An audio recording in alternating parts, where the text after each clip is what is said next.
ഇന്ന് വായിക്കുന്ന വിശുദ്ധ വേദപുസ്തക ഭാഗം സംഖ്യാപുസ്തകം 24 അധ്യായം 1 മുതൽ 25 വരെയുള്ള വിശുദ്ധ വചനങ്ങളെ കേൾപ്പീൻ. ഇസ്രായേലിനെ അനുഗ്രഹിക്കുന്നത് യഹോവയ്ക്ക് പ്രസാദമെന്ന് ബിലെയാം കണ്ടപ്പോൾ അവൻ മുൻപിലത്തെ പോലെ ലക്ഷണം നോക്കുവാൻ പോകാതെ മരുഭൂമിക്ക് നേരെ മുഖം തിരിച്ചു. ബിലെയാം തല ഉയർത്തി ഇസ്രായേൽ ഗോത്രം ഗോത്രമായി പാർക്കുന്നത് കണ്ടു. ദൈവത്തിന്റെ ആത്മാവ് അവന്റെ മേൽ വന്നു.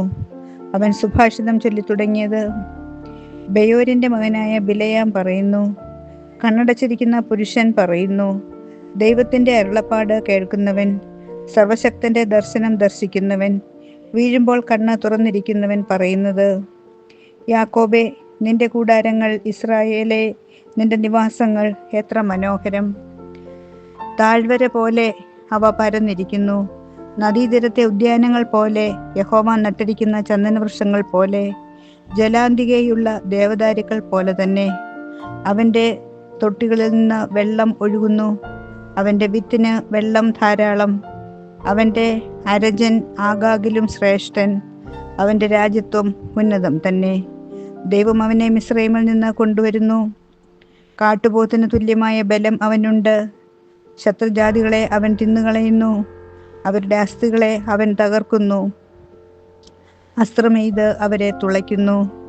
അവൻ സിംഹം പോലെ പതുങ്ങിക്കിടക്കുന്നു, ഒരു സിംഹികണക്കെ തന്നെ. ആർ അവനെ ഉണർത്തും. നിന്നെ അനുഗ്രഹിക്കുന്നവൻ അനുഗ്രഹിക്കപ്പെട്ടവൻ, നിന്നെ ശപിക്കുന്നവൻ ശപിക്കപ്പെട്ടവൻ. അപ്പോൾ ബാലാക്കിന്റെ കോപം ബിലെയാമിന്റെ നേരെ ജ്വലിച്ചു. അവൻ കൈഞ്ഞരിച്ച് ബിലെയാമിനോട്: എൻ്റെ ശത്രുക്കളെ ശപിപ്പാൻ ഞാൻ നിന്നെ വിളിപ്പിച്ചു. നീയോ ഇവരെ 3 പ്രാവശ്യം ആശീർവദിക്കത്രേ ചെയ്തിരിക്കുന്നു. ഇപ്പോൾ നിന്റെ സ്ഥലത്തേക്ക് ഓടിപ്പോക. നിന്നെ ഏറ്റവും ബഹുമാനിപ്പാൻ ഞാൻ വിചാരിച്ചിരുന്നു. എന്നാൽ യഹോവ നിനക്ക് ബഹുമാനം മുടക്കിയിരിക്കുന്നു എന്ന് പറഞ്ഞു. അതിന് ബിലെയാം ബാലാക്കിനോട് പറഞ്ഞത്: ബാലാക്ക് തൻ്റെ ഗൃഹം നിറച്ച് വെള്ളിയും പൊന്നും തന്നാലും യഹോവയുടെ കൽപ്പന ലംഘിച്ച് ഗുണമെങ്കിലും ദോഷമെങ്കിലും സ്വമേധയായി ചെയ്യുവാൻ എനിക്ക് കഴിയുന്നതല്ല. യഹോവ അരുളി ചെയ്യുന്നത് മാത്രമേ ഞാൻ പറയുള്ളൂ എന്ന് എൻ്റെ അടുക്കൽ നീ അയച്ച ദൂതന്മാരോട് ഞാൻ പറഞ്ഞില്ലയോ? ഇപ്പോൾ ഇതാ, ഞാൻ നിന്റെ ജനത്തിൻ്റെ അടുക്കിലേക്ക് പോകുന്നു. വരിക, ഭാവി കാലത്ത് ഈ ജനം നിന്റെ ജനത്തോട് എന്ത് ചെയ്യുമെന്ന് ഞാൻ നിന്നെ അറിയിക്കാം. പിന്നെ അവൻ സുഭാഷിതം ചൊല്ലി തുടങ്ങിയതെന്തെന്നാൽ: ബെയോരിന്റെ മകൻ ബിലെയാം പറയുന്നു, കണ്ണടച്ചിരിക്കുന്ന പുരുഷൻ പറയുന്നു, ദൈവത്തിന്റെ അരുളപ്പാട് കേൾക്കുന്നവൻ, അത്യുന്നതന്റെ പരിജ്ഞാനം പ്രാപിച്ചവൻ, സർവശക്തന്റെ ദർശനം ദർശിക്കുന്നവൻ, വീഴുമ്പോൾ കണ്ണ് തുറന്നിരിക്കുന്നവൻ പറയുന്നത്: ഞാൻ അവനെ കാണും, ഇപ്പോൾ അല്ലതാനും. ഞാൻ അവനെ ദർശിക്കും, അടുത്തല്ലതാനും.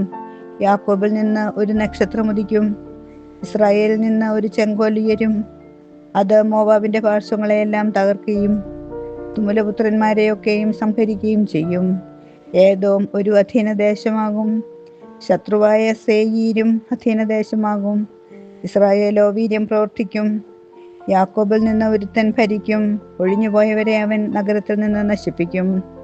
അവൻ അമാലേക്കിനെ നോക്കി സുഭാഷിതം ചൊല്ലിയത്: അമാലേക്ക് ജാതികളിൽ മുൻപൻ, അവന്റെ അവസാനമോ നാശമത്രേ. അവൻ കേന്യരെ നോക്കി സുഭാഷിതം ചൊല്ലിയത്: നിന്റെ നിവാസം ഉറപ്പുള്ളത് നിന്റെ കൂടെ പാറയിൽ വെച്ചിരിക്കുന്നു. എങ്കിലും കേന്യന് നിർമൂലനാശം ഭവിക്കും. അശൂർ നിന്നെ പിടിച്ചുകൊണ്ടു പോവാൻ ഇനി എത്ര? പിന്നെ അവൻ ഈ സുഭാഷിതം ചൊല്ലിയത്: ആ ദൈവം ഇത് നിവർത്തിക്കുമ്പോൾ ആർ ജീവിച്ചിരിക്കും? കിത്തീം തീരത്തു നിന്ന് കപ്പലുകൾ വരും, അവ അശൂരിനെ താഴ്ത്തും, ഏബേരിനെയും താഴ്ത്തും, അവനും നിർമൂലനാശം ഭവിക്കും. അതിൻ്റെ ശേഷം ബിലെയാം പുറപ്പെട്ട് തൻ്റെ സ്ഥലത്തേക്ക് മടങ്ങിപ്പോയി. ബാലാക്കും തൻ്റെ വഴിക്ക് പോയി. നിശ്ചയിച്ച വേദഭാഗം ഇവിടെ വായിച്ച് അവസാനിക്കുന്നു.